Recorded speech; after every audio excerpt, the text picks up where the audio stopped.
Pahalgam ఉగ్రదాడులపై MP Raghunandan Rao ఆగ్రహం వ్యక్తం చేశారు. ముష్కరులు హిందువులను టార్గెట్ చేసి 27 మందిని పొట్టన పెట్టుకుంటే కుహానా లౌకిక మేధావులు ఎందుకు స్పందించడం లేదని రఘునందన్ రావు ప్రశ్నించారు. నిత్యం సోషల్ మీడియాలో యాక్టివ్గా ఉండే ప్రకాష్ రాజ్, కమల్ హాసన్, ఉదయనిధి స్టాలిన్ స్పందించకపోవడానికి కారణమేమిటని అన్నారు. సోకాల్డ్ సెక్యులర్ మేధావులంతా, సూడో మేధావులంతా ఉత్తరాది దక్షిణాది అని మాట్లాడేటువంటి సినీ నటులంతా ఎందుకు నోరు మూసుకుంటారో ఒకసారి ఆలోచించాలి. ఇది వాళ్ళకి ఈ దేశం పట్టి ఉన్నటువంటి ప్రేమ.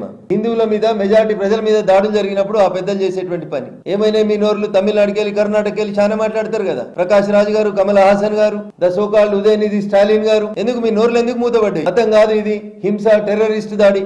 మతం కాకపోతే ప్యాంట్ ఇప్పమని ఎందుకు అడుగుతాడు? డ్రాయర్ ఇప్పమని ఎందుకు అడుగుతాడు? ఖురాన్ చదువుమని ఎందుకు అడుగుతాడు? ఇది హింస కాదా? కళ్ళు కనబడతలేవా స్టాలిన్ కుటుంబానికి? కమల్ హాసన్ గారు కనబడతలేవా?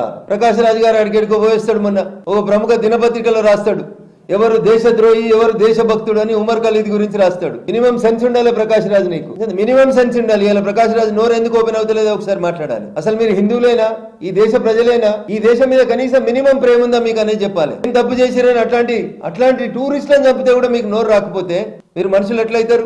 దేశంలో ఉన్న ప్రతి పౌరుడు ఖండించాల్సినటువంటి అంశం. ఇంత మూర్ఖపు దాడిని, మతం పేరు మీద దాడి జరిగితే కూడా ఇంకా సెక్యులరిస్టుల నోర్లు ఓపెన్ అయితే లేవంటే సమాజం ఒకసారి ఆలోచించాలి. ఈ పిల్లల పైకి ఎందుకు పోయినారు? ఇంత చిన్న చిన్న పిల్లలలో కూడా మదర్సాలలో పెట్టి ఏం ద్వేషభావాన్ని నేర్పిస్తున్నారు ఈ దేశం మీద అనేది ఆలోచించాలి. మదర్సాలు ఉండాలా ఉండకూడదు అనేది కాంగ్రెస్ పార్టీ ఆలోచించాలి. ఇలా మదర్సాల పట్ల రేవంత్ రెడ్డి సర్కార్ విధానం ఏందో ఆలోచించాలి. మదర్సాలలో తెలంగాణలో కాక తెలంగాణ ఇతర రాష్ట్రాలకు వెళ్ళి వచ్చి అందులో శిక్షణ ఇచ్చి తెలంగాణలో హింసను ప్రేరేపిస్తున్నారు. సికింద్రాబాద్ లో జరిగిన దేవాలయం సంఘటన దగ్గర నుంచి మొదలుకొంటే నిన్న జరిగిన జిన్నారం సంఘటన దాకా ఎవరు వీళ్ళంతా? వీళ్ళకి తెలంగాణకి ఏం సంబంధం?